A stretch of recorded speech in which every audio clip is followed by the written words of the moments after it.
Hi guys, நீங்கள் என்ன பார்க்க போகிறோன்னா, எங்கள் அம்மா போய் ஸ்டேடியமில் இருந்தாங்களே, ஸ்டேடியமில் இருந்த பேக் தான் பார்க்க போகிறோம். அவங்க வந்து கொஸ்டின் எல்லாம் ஆன்சர் பண்ணி அப்புறம் அந்த பேக் கிடச்சிச்சு.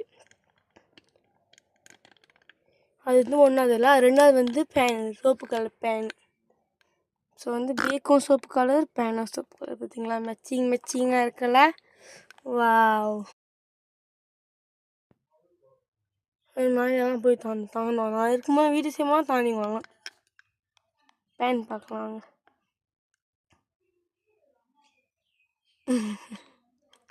என்ன கைஸ், சுலார் கட்டையை போட்டுருந்தேன், அதனால தான்.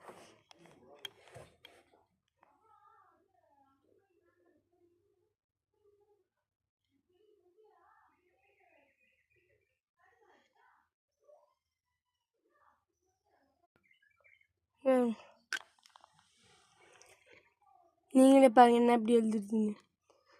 பார்த்தீங்களா, பிளாக் கலர் வந்து எங்கள் ஸ்கூலுக்கு எடுத்துகிட்டு போக முடியும். ஸோ வந்து நான் ஸ்கூலுக்கு இந்த புக்கும் எடுத்துகிட்டு போகலாம், பேக்கும் எடுத்துகிட்டு போகலாம், பேனும் எடுத்துகிட்டு போகலாம்.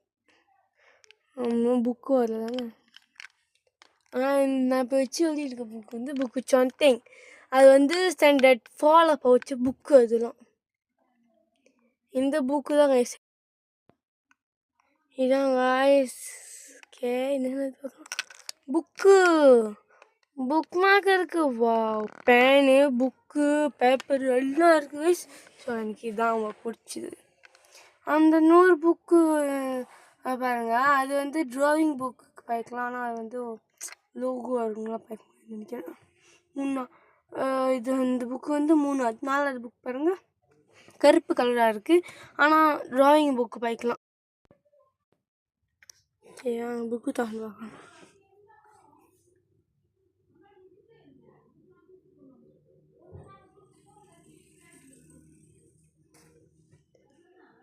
இப்போ இதாங்க இருக்குது புக்கு உள்ளுக்கு. அதனால வரைஞ்சா கூட அவ்வளோ இதாக தெரியாது. ஸோ நம்ம மக்களில் வரையணும்.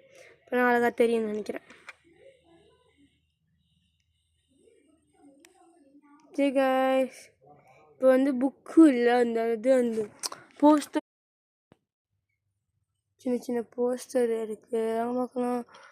இதான் இவ்வளோ போஸ்டர், ஒரு 5-7 போஸ்டர் இருந்துச்சுன்னு நினைக்கிறேன். பாருங்கள், என்னமோ ஸ்டிக்கர்லாம் கொடுத்து வச்சுருக்காங்க. காடி கொட்டுற ஸ்டிக்கரு எல்லாம் கொடுத்துருக்காங்க கைஸ். இதுதான் காடி கொட்டுற ஸ்டிக்கர்.